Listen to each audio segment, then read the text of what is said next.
Hi, everyone. I'm Val from Llamarisk. And over the last 4 years, we've been making a name for ourselves for doing a deep dive in protocol risk and specifically on qualitative aspect of risk, which is often overlooked. So today, I'm just bringing you in a quick journey beyond numbers.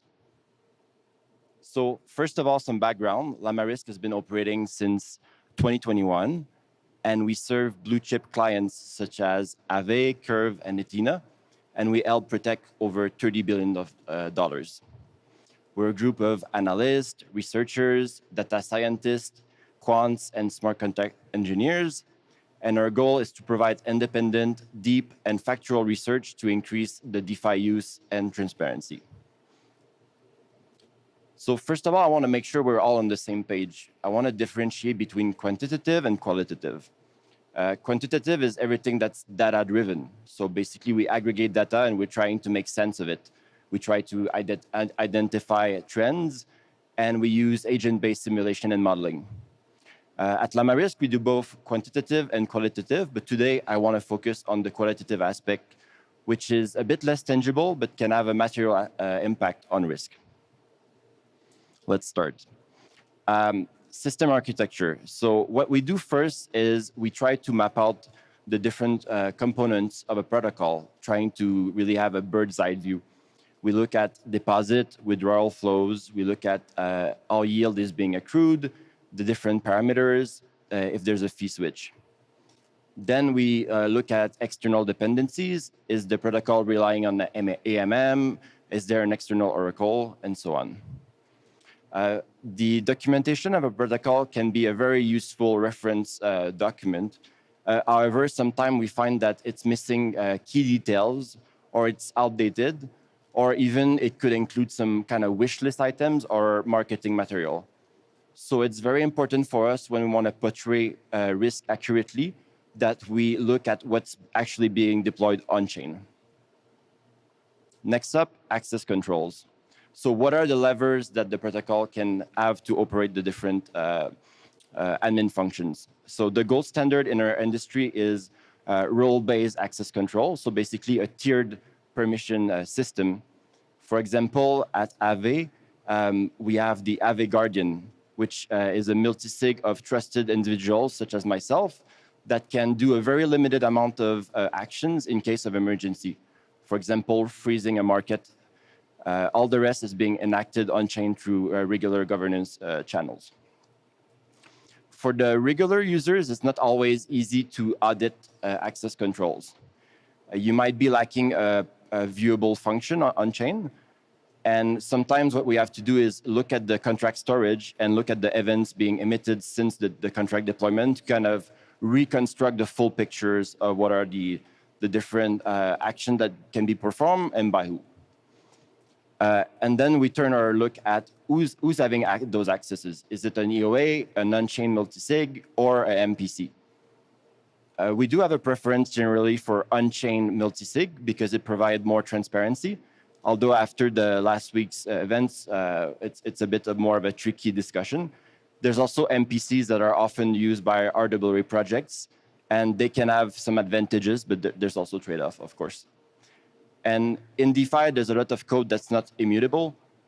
So we want to make sure that there's a time lock behind the proxies behind a time lock, and there's sufficient time so that people can take actions if there's malicious code being injected. Then there's audits. The best standard, in our opinion, is to see a commit hash that's being audited, and it's a one-to-one representation with what's being deployed on-chain.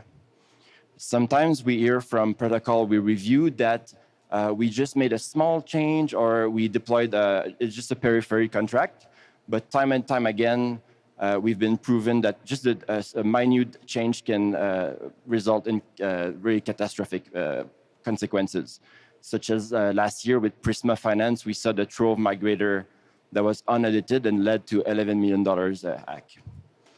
If we see too many findings, sometimes for us, especially the medium and high, we think maybe the code wasn't ready to go to audit and go for prime time.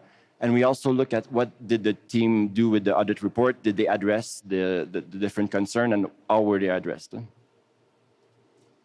the bug bounty program. So in our view, no code is perfect. And in 2025, it still baffles me that we need to convince protocol that a bug bounty is a necessity. When you go into your car, you put your seatbelt on, and when you deploy on DeFi, you have a bug bounty. It's as simple as that, and it's a reflection on the seriousness that the protocol puts on security. So in our view, the one-time contest just doesn't cut it, and the coverage and amounts are really important. For example, last week, we saw the Bybit hack for $1.5 billion, and the bug bounty that was available to potential white hacks was only in the order of 4,000 USDT. So it's inconsequential compared to the potential capital at risk. So overall, the bug bounty program for us, it's a way to attract white hacks and to give them the confidence that there will be a clear payout structure if they put in the work and find vulnerability in your code. Then there's counterparty risk. So we try to understand what are the different trust assumptions. Who custodies the funds, for example? Let's talk about Athena, for example. They use off-exchange settlement with different custodians, such as Kobo and Sifu. And on the exchange itself, like last week with the Bybit Act, the only thing that's at risk is only the unrealized P&L that's on that specific exchange. So you mitigate a lot of the insolvency risk that are stemming from using that centralized exchange. Then we look at governance structure, decentralization of operational control, and legal and regulatory framework, such as MiCA in Europe, for example. So that being said, these things may sound very simple to you, but on a weekly basis, during our assessment, we see some flaws with a lot of capital being at stake. So I think we can do better. And the industry-leading protocol, I think, should help raise those standards.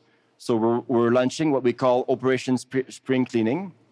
So we will review and provide a low-hanging actionable improvement that we can give to some of these protocols that are onboarded within our partner protocol.